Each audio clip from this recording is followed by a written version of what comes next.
primeira coisa que a pessoa precisa saber é que o ativismo de internet é importante, porque usa-se o termo pejorativamente, né? Fala, ativista de internet, ativista de sofá, e na verdade é um ativismo, a gente está na era da informação, né? Tudo está na rede, então se não tiver esse ativismo, o infoativismo, né? O ativismo de informação, o ativismo de rua vai ficar mais fraco, então ele ajuda muito, assim, é tão importante quanto os outros. Então a pessoa precisa saber disso. Outra coisa que a pessoa precisa saber é que todo mundo já produz conteúdo. Quem tem uma rede social, seja ela qual for, já está apto a produzir conteúdo que pode ser usado como pauta de um grande portal depois.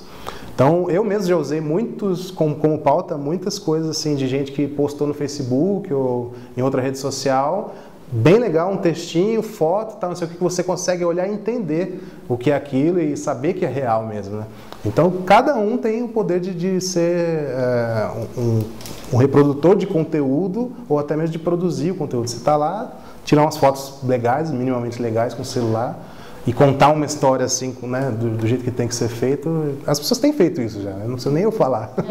Mas acho que a dica é essa, assim, procurar assim, pensar assim, bom, quem está lendo isso aqui vai entender? Quem não é nem do meu estado, será que vai entender o que está acontecendo? Isso é o que a pessoa tem que ter em mente. Se olhando ali outra pessoa de outro estado consegue entender o que está acontecendo, aquele conteúdo é legal. O caso dos porcos do Roronel, eu fiquei sabendo na manhã, muita gente me marcando em uma notícia de um grande portal de notícias, conhecido e tal, que eles estavam lá cobrindo o caso ao vivo, com helicóptero e tudo. E aí eu só precisei olhar nesse portal o que era realmente verdade. Ok, então você já descobriu que é verdade, como vai noticiar isso?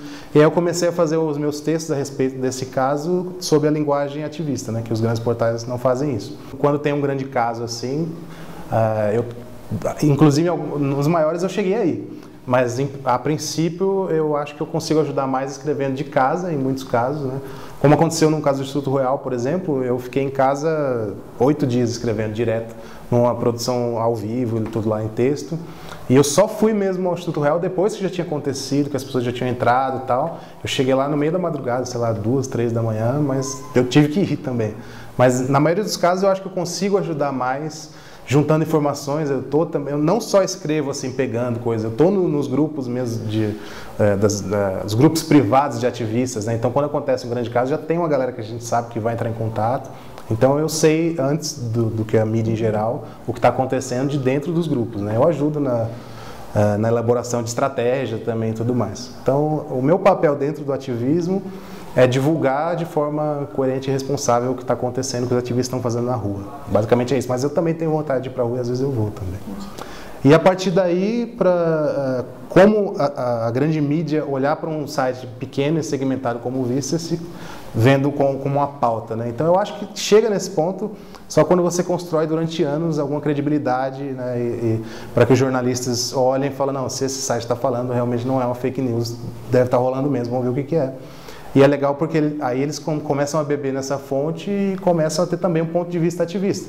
Porque nesse caso, ou em outros casos que tem acidente com animais, o principal ponto da grande mídia é falar qual é o prejuízo para o produtor.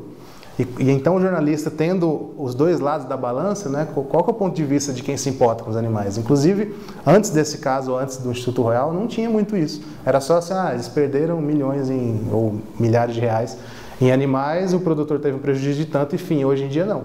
Quando sai na grande mídia, quase sempre eles colocam assim, e tantos animais morreram e não sei o que, então já tem eles colocam de uma forma um pouco mais compassiva, digamos assim, né? E isso eu acho que se deve ao trabalho de quem faz conteúdo com esse ponto de vista ativista. Também isso vale para o ativismo dos direitos dos animais, também do ativismo social, enfim, de todo tipo de ativismo. É importante ter esses sites segmentados que tenham credibilidade para pautar os grandes portais também.